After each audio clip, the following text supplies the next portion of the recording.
A millionaire threw his 17-year-old daughter out because he didn't like her boyfriend.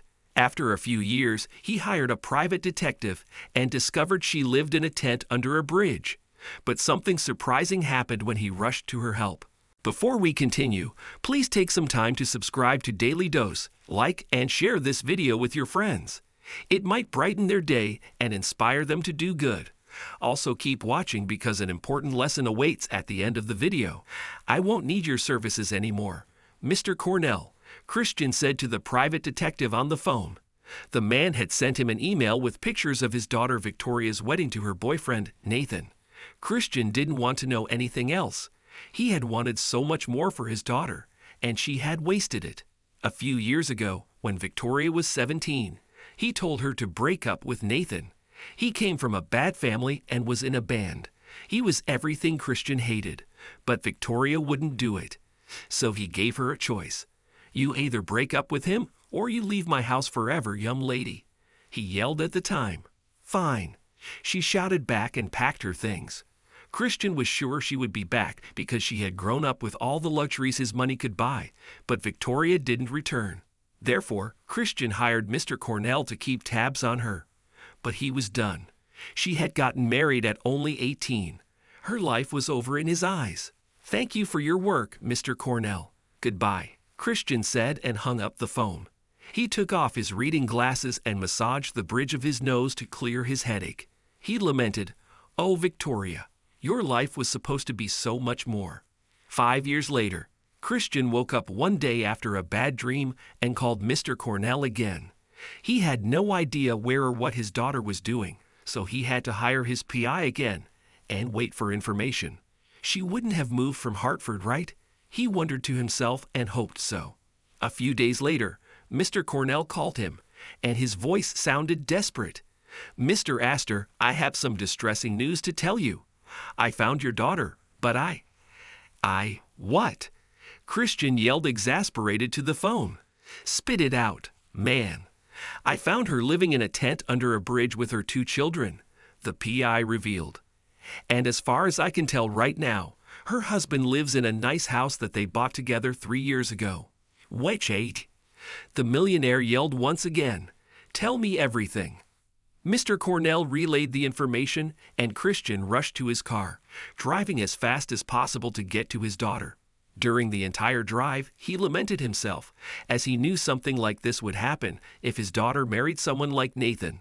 He should have done something, but his pride was too immense. He arrived where Mr. Cornell stayed, but Victoria was not there. In fact, there were no tents here. He drove to the other side of the bridge, and nothing. He called his PI and asked about it. "She was there, sir." The man replied, confused. "Give me Nathan's address now." Christian said menacingly and took off again. He arrived at a place he had never imagined. Victoria didn't have access to her trust, so he had no idea how they managed to buy such a good home. But still, he knew she had probably contributed more.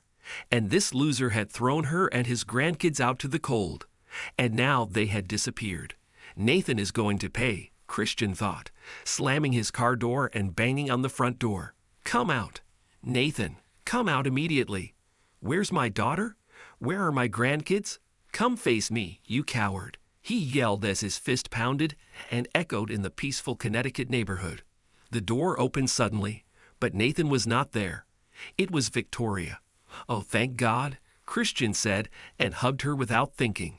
His daughter, whom he had not seen in years, embraced him and shockingly laughed. Christian pulled back and looked at her face, frowning. "What's funny?" "I'm just glad my dad still cares about me, and that you fell into my trap," she answered, shrugging one shoulder and grinning sneakily. "I don't understand." "I saw your PI lurking around, and I paid him to trick you," Victoria revealed, sneaking her tongue out at her father. "Jesus Christ, Victoria. Do you know how scared I was?" Christian breathed, his hands pulling his hair back. But then, he also burst out laughing at the idea. "I'm so glad you're all right. Are you ready to accept my life, my husband?" Victoria suddenly asked, getting more serious. Christian sighed and looked behind her toward her house, which proved she was all right despite his lack of financial help. That meant that Nathan couldn't be so bad. "I'm ready," he replied, and Victoria invited him inside. Nathan came down, and they talked for a long time. Christian asked for forgiveness from both, and his daughter's husband spoke about their life together. They both went to college and graduated together, which was remarkable because Victoria got pregnant twice. Now they both worked decent jobs, and they were insanely happy. By the end, Christian realized that all his daughter truly needed. It was late, so his grandkids were already in bed, but Victoria invited him for lunch the following day, so he could officially meet them. When he went home, he scolded Mr. Cornell for the trick, but he also thanked his PI after that day. He made sure never to miss a moment of his daughter's and the rest of his family's life.